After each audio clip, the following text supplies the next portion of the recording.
Hello everybody, I'm SJM. Welcome back to episode 3 of TFCR2. Today we are going to get some metal tools and finish setting up our little base. So as you can see here on my adventures, I've gotten pretty clogged up with all of my inventory stuff here, and it's going to get more clogged before we get any better. So we've got some copper, we've got sphalerite or zinc, we've got bismuth. So we've got the makings that we need to make our bismuth copper, or bronze, sorry. And we are going to go over all of the good stuff that we need to do to make it. So we will need wood, we will need straw, and we will need clay to move forward from here. What we're going to do is dig ourselves a pit kiln. So it's just basically a glorified hole in the ground. I'm just going to do this away from my bed here so that nothing screws up. And you just had to be a different kind of dirt, didn't you? Alright, well, I'm going to keep you out of my inventory for now. With the clay, we can do clay knapping just like we do with the rocks to make our first few tools. Now the handy ones to do are, we're going to want vessels.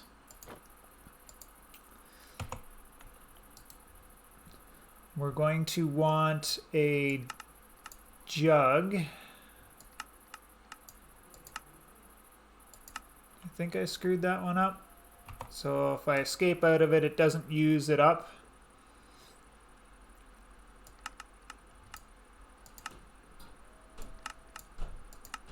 Is it like that? Yes. So that's the jug. That's something that we can use to put water in and carry around with us, so we can have fresh water on the go or while we're mining.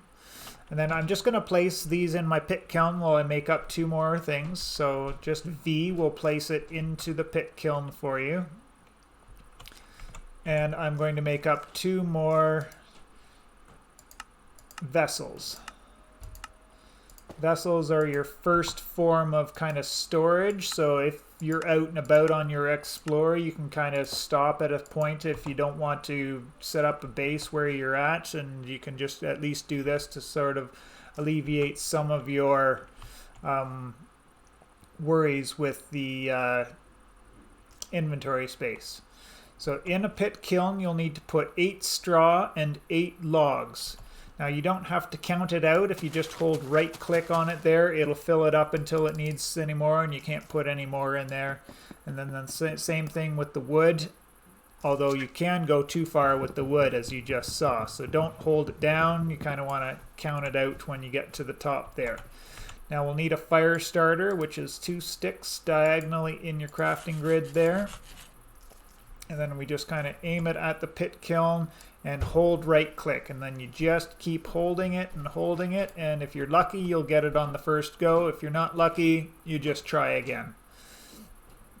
So this will take, if with Wyla there it says 8 hours remaining, so that'll take 8 hours to cook up those items. And then likewise, once we get when we're going to be using a pit kiln, you'll always have to wait 8 hours for that craft to finish.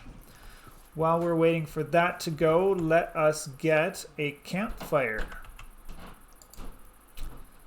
So, for a campfire, we need 1 log and 3 sticks, and you just throw them onto the ground. So I'm going to aim for that spot there, use Q. Is that 3? Yeah, that's 3 there, and a log. And you can put down some straw to help the lighting process, although you don't have to. And it's just kind of what your preference is to use it or not. So there, we've obviously failed. And I think that consumed my sticks because I might have not gotten them all onto the same block. So we'll try again.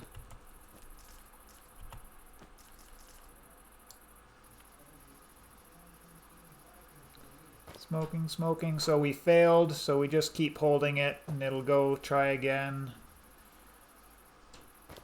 try again. So let's throw some straw onto it. So let's throw three straw on there, and hopefully that'll help get this campfire going a little bit quicker. And there we go. Because I was holding it down, it went into the gooey right away. We'll just throw an extra log on the fire. And in here you can throw sticks in there to start making torches. You can only get one in there at a time. You can't just throw a stack of sticks in there and make yourself up a whack of sticks. So it's you got kind of got to babysit it a little. It's a little bit of a pain in the butt. We'll also get some of our meat cooked up because we don't want to eat that without having it cooked first. And now we have the makings of a base. We've got a bed. We've got a pit kiln going. We've got campfire, fire pit going. So happy, good times. So this bladder will come in useful for making something later, but we don't need it for now. And we'll just get this bear meat cooked up as well. So if I just leave that canine meat in there, then it'll just stay there, but I want to eat it right now because if you notice, my health has gone down. I'm now at 747, whereas I started episode 1 with 850. In this mod, we've got nutritional factors in... Oh, Jesus. Cougar...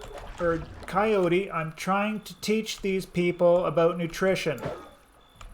And your meat is going to go a long way in helping my nutrition. So just stand there, be a good boy, and die. Now from the smaller animals, you don't get the large hide like I got from that bear that I showed you earlier, but we do get the small hides, which are really from those guys we get the medium hides, which are pretty useful in themselves because we'll be making leather out of that a little bit later. And then you will see the benefits of having our hot spring close by here as well. So I can just jump in here and soak my injuries away. Just make sure I pop up for air every once in a while before I hurt myself too much. Do a little underwater eating.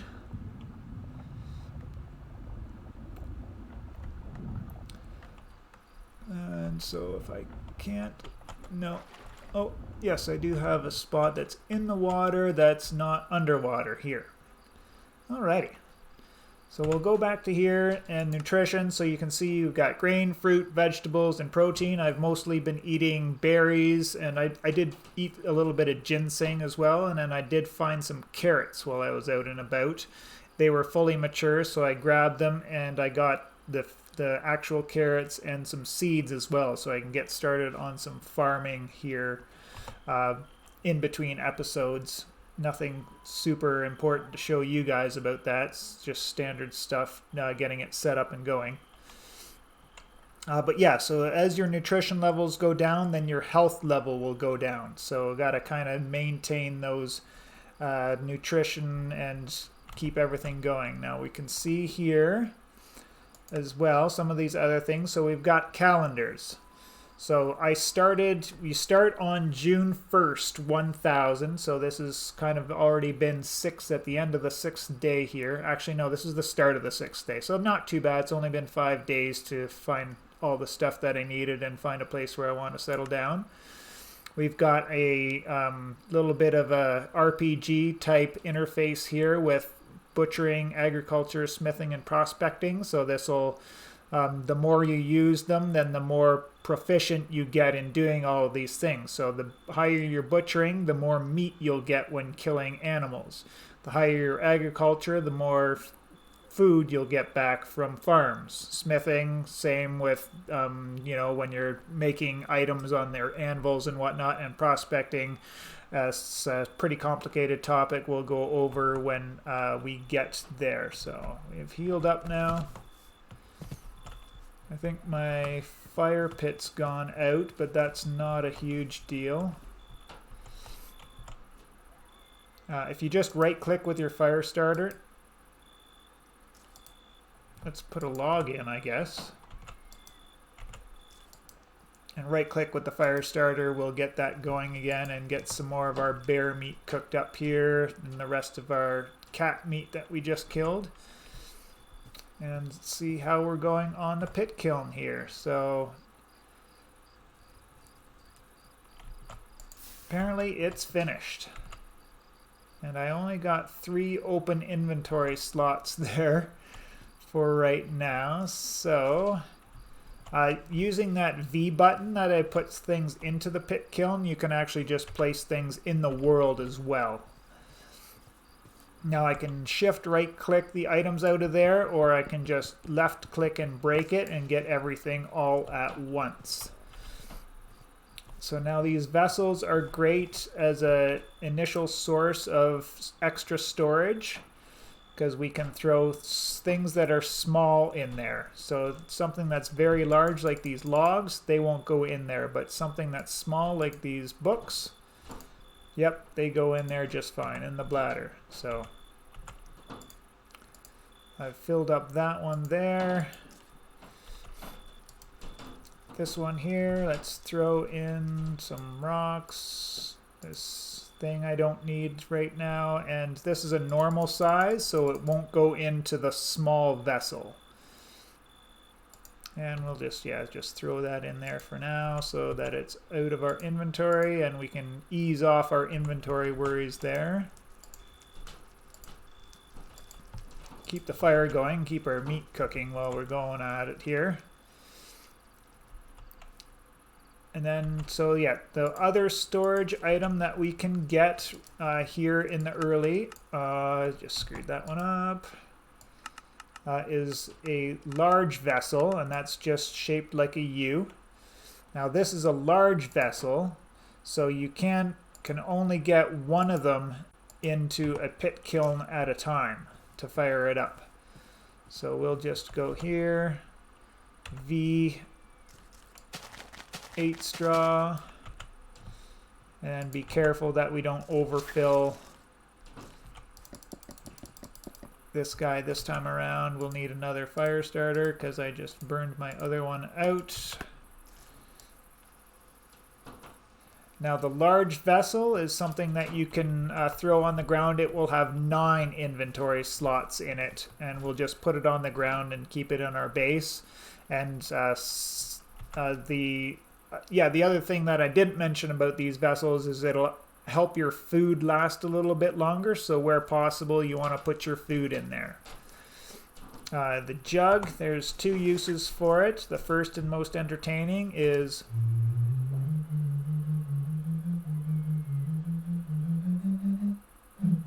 making music, and the second and actual useful item or useful thing for it is putting water in, and see, it will give you back about 1/3 of your health bar or water bar there. So it's good to just fill it up, keep it around while you're out and about, and that way you make sure that if you get super thirsty, then you can you'll get mining fatigue and you won't be able to move very fast. So fire's gone out again because I was talking and not paying attention to what I was doing. So, and we'll throw another log on there because we got a little bit of meat to cook up here.